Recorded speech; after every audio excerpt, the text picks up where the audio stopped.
नमस्कार, जय श्री कृष्णा, जय श्री राधे। मेरा ये वीडियो उन सभी लड़कियों के लिए है जिनकी शादी हो चुकी है या नहीं भी हुई है। मैं आप सबसे कहना चाहती हूँ कि आप दुनिया की फ़िक्र छोड़ दो। आप ये सोचना छोड़ दो कि कोई क्या कहेगा, क्या सोचेगा, क्या करेगा। ये सोचना बंद ही कर दो आप, क्योंकि मेरी शादी को भी 10 साल हो गए हैं।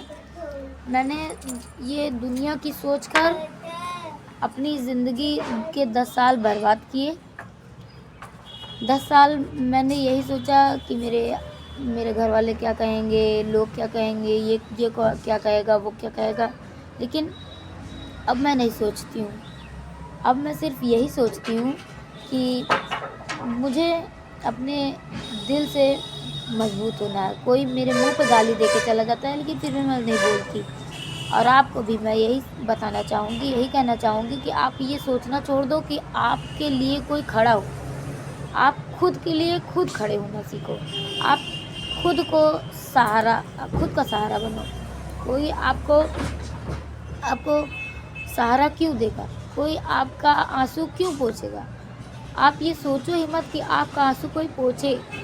आप अपने लिए खुद खड़े हो। आप खुद के दम पे पहले खड़ा होना सीखो। अपने पैर पे खड़ा होना सीखो। पढ़ो लिखो, कुछ करो, चाहे जो भी करो। 1000, 2000, 5000, 10,000, 20,000, जो आपकी कैपेसिटी हो, जितना आप कमा सकती हो उतना कमाओ। लेकिन दूसरे के भरोसे कतई मत रहो। अगर आप दूसरों के भरोसे रहोगे तो लोग आपका खर्चा जो उठाएगा वो आपको सुनाएगा। आपको सुनना पड़ेगा, और आप नहीं सुनोगे तो आपका खर्चा नहीं उठाएगा। आपकी कोई भी ज़रूरत होगी वो आपको पूरा नहीं करेगा। आदमी लोग औरत के ऊपर क्यों इतना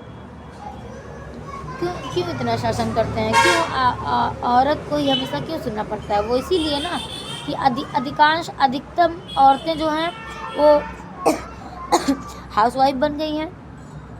हाउसवाइफ की ज़िंदगी क्या है?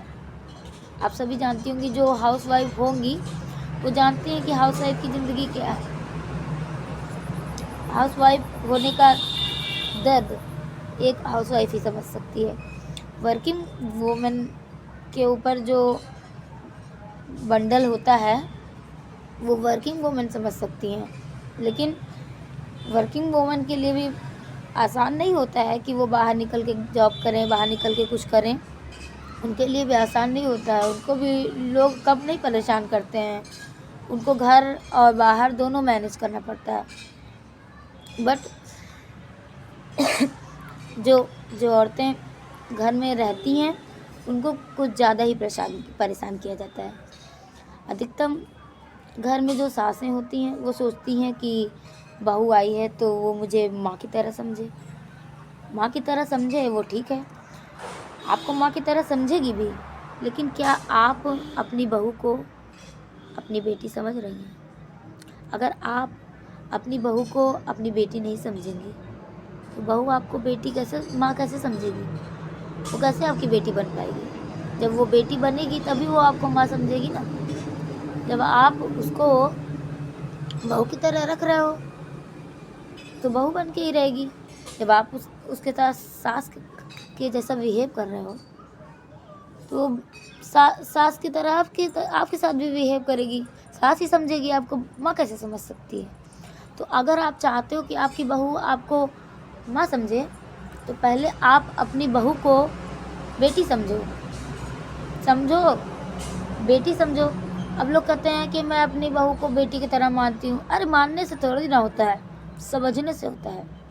आप कह कुछ और रही हो, अगर कुछ और रही हो, घर में कह रही हो कि मैं अपनी बेटी को बहू की तरह अपनी बहू को बेटी की तरह मानती हूँ, मैं अपनी बहू को बेटी की तरह मानती हूँ, और बाहर लोगों से अपनी उसी बेटी की बुराई कर रही हो, जिसको आप कहती हो बहू की आप बुराई कर रही हो। घर में उसको कह रही हो कि मैं बेटी की तरह मानती हूँ, और बाहर जाके आप बुराई कर रही हो। तो ऐसे थोड़ी ना काम चलेगा। आप अपनी बहू को बेटी की तरह समझो तो वो भी आपको बेटी की तरह समझेगी। मान लीजिए 2-4 दिन, 2-4 महीने नहीं भी समझे जब आप उसकी तरह माँ के जैसा बिहेव करोगी तो वो भी समझेगी कि हाँ, हमारी सासू माँ मुझे माँ की तरह ट्रीट करती हैं, तो वो भी समझेगी। तो वो भी एक ना एक दिन आपको माँ की तरह मानने ही लगेगी। तो अगर आप चाहती हो कि आपकी बहू आपको माँ की तरह समझे, तो आप उसको पहले बेटी की तरह मानना सीखिए। आप उसको बेटी की तरह ट्रीट कीजिए, तब वो आपको माँ की तरह समझेगी। आज के लिए बस इतना ही। जय श्री कृष्णा, जय श्री राधे, जय श्री राम।